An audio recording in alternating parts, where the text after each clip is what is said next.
Hi, my name is Rasmussen. I'm one of the partners here at Lagerlof, and I want to talk to you today about title insurance. You know, title insurance is purchased in virtually every real estate transaction, and yet most people don't really understand how it works. You know, most insurance policies are protecting against things that are going to happen in the future, things like fire or an accident or death. Title insurance is different. It's unique. It only protects against issues that happened in the past, right up to the date and time of the issuance of the policy. So it's really a snapshot of the property on the date of closing. There are basically two types of title insurance policies. There's the CLTA policy, which stands for California Land Title Association, or it's sometimes known as the standard policy. And this just protects against matters that are in the public record, other than those issues that are excluded under the policy. The other policy is the ALTA Extended Coverage Policy. ALTA stands for American Land Title Association. The ALTA Extended Coverage Policy covers not only matters that are the public record, but covers things that are not in the public record, but could be discovered by an inspection of the property or a survey. Things like encroachments or boundary issues, prescriptive easements or unrecorded leases, things like that.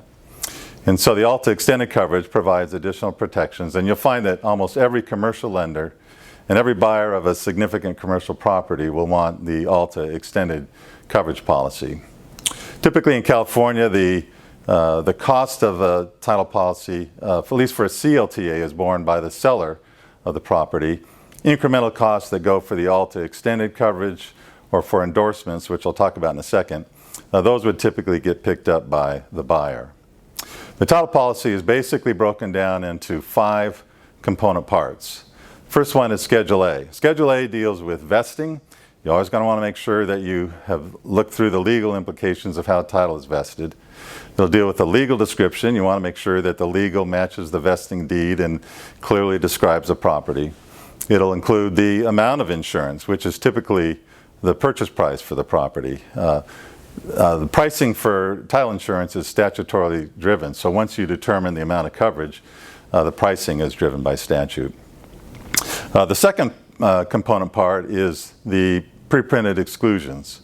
These exclusions are in every policy, and so these are things like matters that the buyer knew about when he bought the property, or it be issues that don't result in any loss. Maybe there's a typo in the legal description that gets fixed easily, no one's complained, and there's no loss as a result of it. The third component part is these 5 pre-printed standard exceptions. These are things that are not found in the public record. Things like we've talked about, things that would be discovered by a survey. And so these things, if you get the ALTA Extended Coverage, the 5 printed exceptions will be deleted. The survey will be necessary to get that ALTA Extended Coverage. Now the land title survey, we could spend a whole session talking about surveys.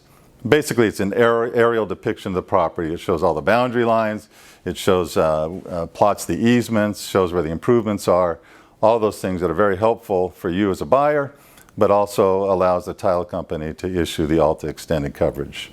Fourth component part is Schedule B Part 2, which is really the specific exceptions that apply to the particular property. And so those need to be carefully reviewed.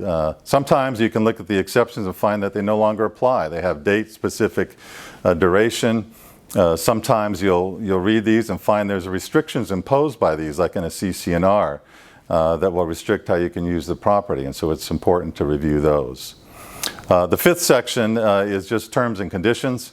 Those are definitions, technical terms. It also has a statute of limitations, which under CCP 339 is 2 years from the date of discovery, so you want to be aware of that as well.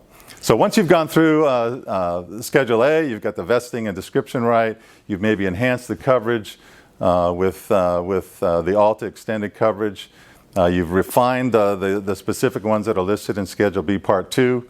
Now you may want to do more and add endorsements. Now endorsements are add-ons to your policy. There are basically about 80 ALTA endorsements available. These are things that enhance coverage. Things like, let's say there's a CC&R, and you want to make sure that the current use doesn't violate the CC&R. Well, you can get an endorsement to cover that. Let's say an easement runs under the improvements at the property. You can get an endorsement that insures against the forced removal of that improvement by reason of that easement.